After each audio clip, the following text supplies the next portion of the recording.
खुलुमबाय। आंनि मुङा दैमु बसुमतारी। आङो बड'लेण्ड मुलुगसोलोंसालि BSUनि आफादगिरि। जोंनि दिनैनि बे प्रेस मिट लानायनि गुबै आयदायानो जाबाय बड'लेण्ड मुलुगसोलोंसालिखौ ससियेल मिडियायाव माखासे इनफ्लुयेन्सारफोरा नंखाय रावै नंखाय खोथाखौनो गोबां बायदिसिना मुं सुगासिनो दं। बिनि थाखायनो जों बे प्रेस मिटखौ लानाय जादों। जों दिनै बुंनो ओंखारदों बड'लेण्ड मुलुगसोलोंसालिया दिनै जोंनि बर'नि गेजेराव मोनसेल' मुलुगसोलोंसालि। बे मुलुगसोलोंसालिया जानाया बांद्राय गोबाव जायाखै।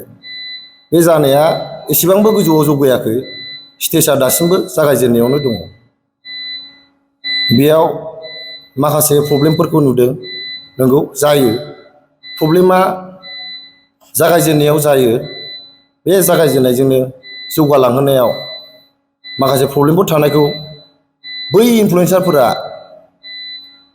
सायै माखासे सिस्टेमेटिकलि नायालासिनो सानि खोथाखौल' नायनानै सिंनि खोथाखौ नायालासिनो बिसोरो ससियेल मिडियायाव नंखाय रावै बांसावगासिनो दङ। जायनि थाखाय बड'लेण्ड मुलुगसोलोंसालिया मुङा गाज्रि जागासिनो दं।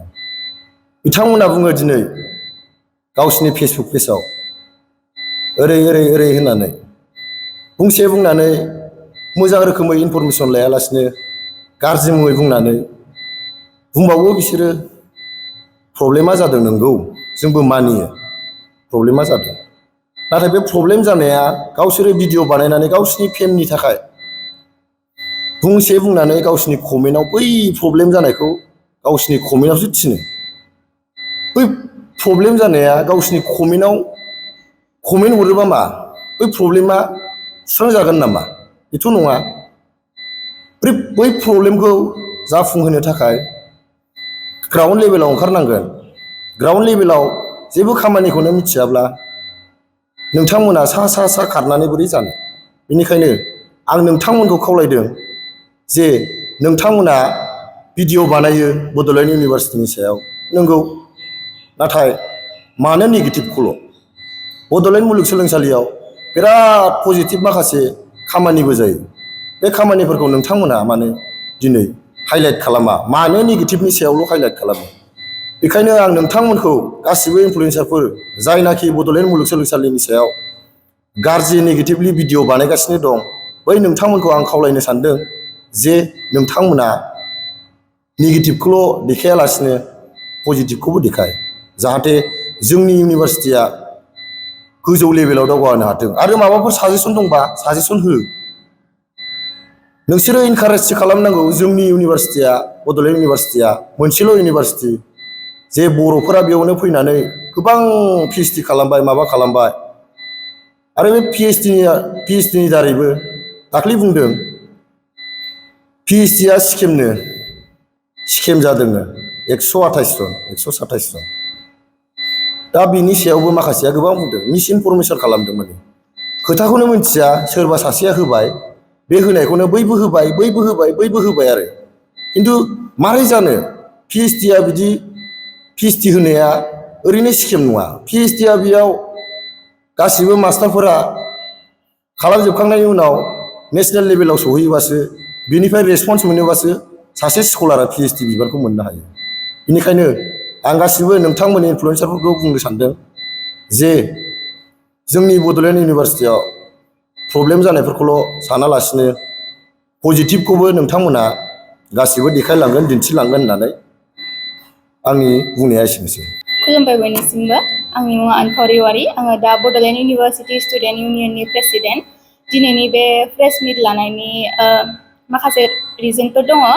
बेयाव आङो बुंगोन होननानै सानाखैमोन, नाथाय माखासे साननिफ्रायनो जोङो ससियेल मिडियायाव नटिस खालामदों जे इउनिभारसिटिनि नामाव बा इउनिभारसिटिनि नाम लानानै माखासे गोबांथार इनफ्लुयेन्सार बा माखासे स्टुडेन्टस नंगौना नङा जों मिथिया, नाथाय माखासे ससियेल मिडिया एकाउन्टफोराव इउनिभारसिटिनि नाम लानानै जोङो माखासे गोबांथार खोथा जोङो सावरायनाय नुनो मोन्दों, जायफोरनि गेजेराव गोबांथार मिस इनफरमेसन दङ। दा बे खोथाखौ लानानैसो आं दिनै सावरायनो सानदों।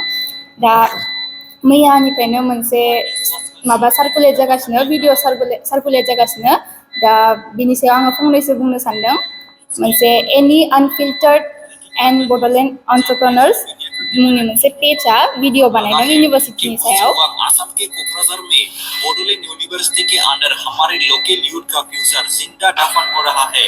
नीट वालों को कम से कम मीडिया और सुप्रीम कोर्ट तो मिला, पर यहाँ इनका निकम्मा सिस्टम देखो। जिस सुजीत नर्सरी ने बॉडोलैंड के फ्यूचर के लिए अपना खून बहाकर पहले सेक्रीफाइस दी थी, आज उसी हीरो के नाम पर बने हॉस्टल में यूनिवर्सिटी ने बच्चों को अंधेरे में घुटने के लिए छोड़ दिया है। आज भी वहाँ बेसिक फैसिलिटीज और मेंटेनेंस के नाम पर सिर्फ मजाक चल रहा है।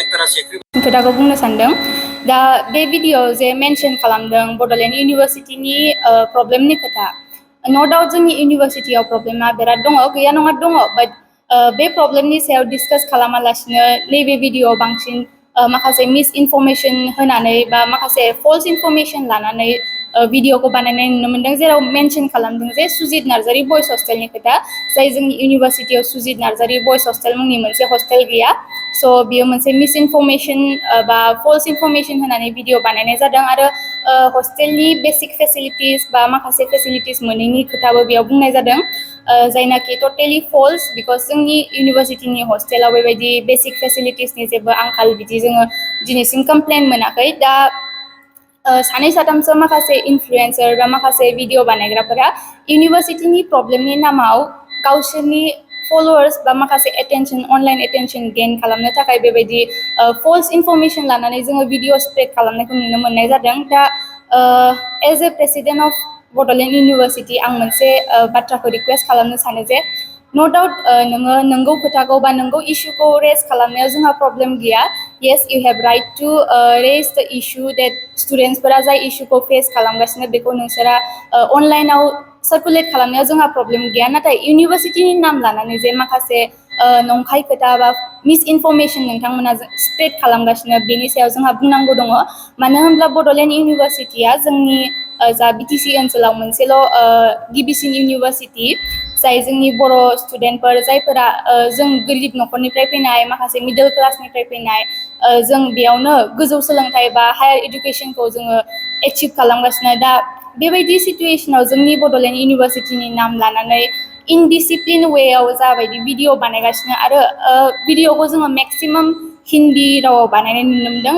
बिकज हिन्दीयाव बानायब्ला मेबि बिसोरा बांसिन अनलाइन एटेनसन मोनगोन बेफोरबायदि टारगेटजों बिसोरो बिदि भिडिअ बानायदों आरो बे दहायसो आं देखायनाय भिडिअ माखासे नेसनेल मिडिया हाइलाइटनिबो खोथा बुंदों दा बिथांमोना सानदों जानो हागौ बिसोरनि बिदि मिस इनफरमेशन बा माखासे जाय फुलि माने अथेन्टिक रिसार्च खालामनानै बिसोरो निउसखौ लाबोआखै बा भिडिअखौ लाबोआखै जायफोरा फेक्ट चेक खालामाखै बेफोरबायदि भिडिअखौ लानानै नेसनेल मिडियाआव हाइलाइट खालामनो सानदोंब्ला जोंनि इउनिभार्सिटिखौ बेयाव जोंनिनो स्टुडेन्टफोरनि लस जागोन मानो होनब्ला दिनै जुदि बेफोरबायदि कमप्लेना इउजिसिनियाव थाङोब्ला जोंनि इउनिभार्सिटियाव जुदि इउजिसिया फान्ड हरनायखौ बन्द खालामब्ला जोंनिनो स्टुडेन्टसफ्रानो प्रब्लेमाव गोलैगोन आरो जुदि दिनै जोंनि एरियायाव बड'लेण्ड इउनिभार्सिटि गैयामोनब्ला दाबायदियाव जोङो जोंनि स्टुडेन्टफोरा गुवाहाटि इउनिभार्सिटि बायदियाव जोङो मास्टार्स खालामहैनो मोननायनि बा हायार इडुकेसन लाहैनो मोननायनि चान्सेसा 5%बो गैयामोन